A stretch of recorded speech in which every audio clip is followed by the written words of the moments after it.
Muy bien, ahora vamos a hacer la comparación entre los diferentes corazones de vertebrados. No tenemos una muestra de ave, pero es semejante a la de un mamífero. Muy bien, entonces en el pez va a llegar la sangre hacia este seno venoso, que es como una bolsita que recibe la sangre de paredes delgadas, y de ahí va a pasar a esta aurícula. De la aurícula va a pasar este ventrículo y después hacia el cono arterioso. Y de ahí, del cono arterioso, va a ir la sangre hacia las branquias, donde se va a oxigenar y después se va a distribuir al resto del cuerpo y otra vuelta va a llegar al seno venoso.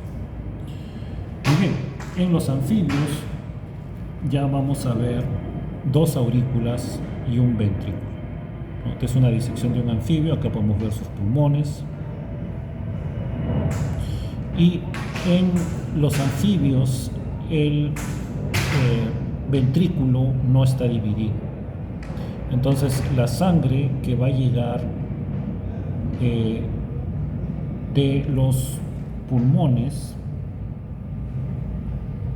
hacia la sangre oxigenada que viene de los pulmones hacia el ventrículo se puede mezclar con la sangre que llega del cuerpo poco oxigenada y que va a pasar después también al ventrículo. Entonces no hay una división completa del ventrículo en los anfibios. No hay una división, para ser más claros. En un reptil, esta es una disección del corazón, vemos acá sus dos pulmones, estas son las dos aurículas y este es el ventrículo de un reptil.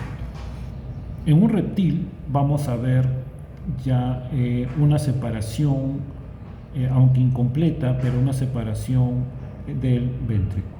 Entonces la sangre oxigenada y poco oxigenada no se van a mezclar tanto como en el caso de un anfibio. Entonces vuelvo a repetir, este es el ventrículo de un anfibio y estas son sus dos aurículas. Este es el ventrículo de un reptil como una lagartija y estas son sus dos aurículas. Entonces ya vemos una diferencia, la presencia de dos aurículas y solamente una aurícula en un pez terrestre. Una aurícula aquí. Muy bien, vamos a pasar entonces al corazón de un toro. Es un corazón gigante y ya se explicó cómo es la circulación dentro del corazón. Yo quería mostrarles las válvulas que existen dentro del corazón. Entonces, en un corazón de un mamífero como de un ave, sí hay una división bien clara entre el lado derecho e izquierdo del corazón. Entonces hay una aurícula derecha y un ventrículo derecho, como hay una aurícula izquierda y un ventrículo izquierdo. Entonces la sangre va a llegar, ¿no es cierto?, por esta vena cava, va a entrar a la aurícula derecha y a través de estas válvulas va a pasar hacia el ventrículo derecho. Entonces de aquí va a salir la arteria pulmonar, la sangre se va a oxigenar y va a llegar a través de venas pulmonares a esta aurícula que ven acá.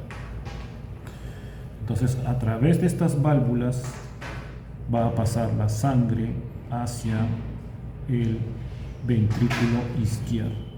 Entonces cuando va a salir la sangre del ventrículo izquierdo, estas válvulas de aquí se cierran para que la sangre no regrese a la aurícula y va a salir la sangre por la arteria aorta. Entonces ven que el corazón está más dividido en los mamíferos que en los reptiles y los peces. Bueno, entonces aquí se evita una mezcla de la sangre oxigenada con la sangre poco oxigenada.